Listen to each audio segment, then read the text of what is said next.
दोस्तों नमस्कार। पवन सिंह से जुड़ी बहुत बड़ी खबर लेके मैं आया हूं। आप लोग को बता दूं कि पवन सिंह फिर से चुनाव लड़ने वाले हैं और पवन सिंह किस सीट से चुनाव लड़ेंगे, कहां से लड़ेंगे और किस पार्टी से लड़ेंगे, आप लोग इस वीडियो में लास्ट तक बन रहे हैं। मैं आपको बताने की कोशिश कर रहा हूं।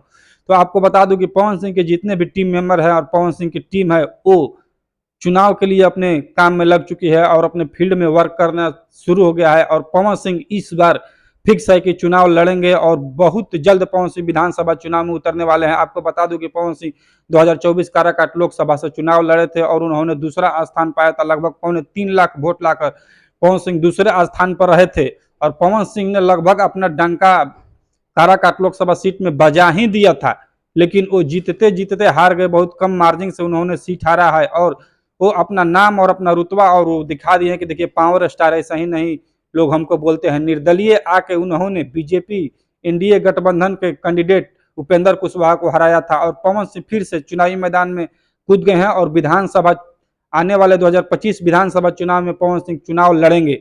और किस पार्टी से लड़ेंगे, देखिए बात पवन सिंह की अभी बीजेपी पार्टी से लड़ने की हो रही है और पवन सिंह चाह रहे हैं कि वो बीजेपी पार्टी से ही चुनाव लड़े, क्योंकि पवन सिंह पहले बीजेपी पार्टी ज्वाइन करते हैं और जब काराकाट से निर्दलीय चुनाव लड़ते हैं तो बीजेपी उनको अपने पार्टी से निकाल देती है। लेकिन पवन सिंह तो चुनाव में चलता रहता है, राजनीति में चलता रहता है, कभी भी किसी पार्टी से आप जुड़ सकते हैं, कभी भी कोई पार्टी आपको निकाल सकती है। तो पवन सिंह फिर से बीजेपी पार्टी से जुड़ने वाले हैं और पवन सिंह इस बार 2025 विधानसभा इलेक्शन में फिर से कूदने वाले हैं और अपने किस्मत को आजमाने वाले हैं।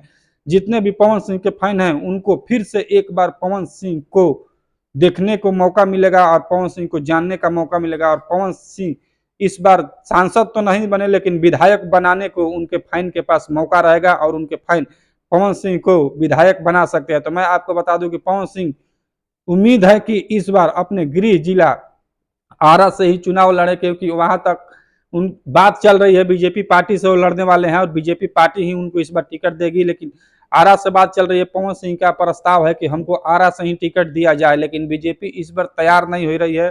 तो दूसरा ऑप्शन पवन सिंह ने जगदीशपुर रखा है।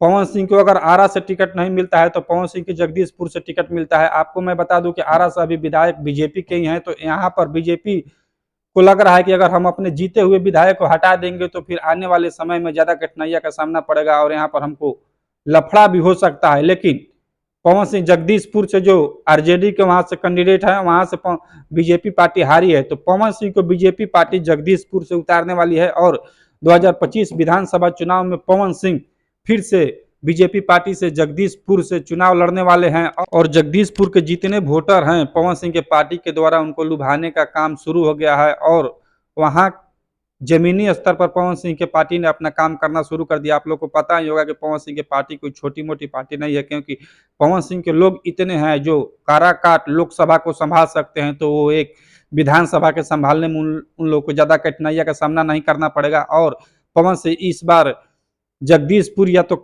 आरा विधानसभा से चुनाव लड़ने वाले हैं, वो भी बीजेपी के सीट पे चुनाव लड़ने वाले हैं। बाकी आप लोग की राय क्या है, क्या पवन सिंह को सांसद से एक पर एक विधायकी का चुनाव लड़ना ठीक होगा या नहीं होगा? क्या पवन सिंह को फिर से काराकाट में ही आकर जीत हासिल करना चाहिए था? अगर काराकाट से पवन सिंह जीते तो एक बार वो बता देते कि काराकाट की जनता ने हमें एक बार गद्दी पर बैठाते बैठाते चूक गई, लेकिन इस बार हमको दोबारा फिर से उनको हमने गद्दी पर बैठाने का मौका दिया और काराकाट लोकसभा नहीं, हमको विधानसभा में ही यहाँ की जनता ने हमें गद्दी पर बैठा दिया। बाकी आप लोग की राय क्या है, आप लोग कमेंट में कमेंट करके बताएं कि पवन सिंह को निर्दलीय आना चाहिए या बीजेपी पार्टी से आना चाहिए। बाकी आप लोग देख रहे थे रोहतास की आवाज, मैं आपका दोस्त अमित। आप लोग से मिलता हूँ एक और नए वीडियो में, तब तक दीजिए इजाजत। जय हिंद, जय बिहार।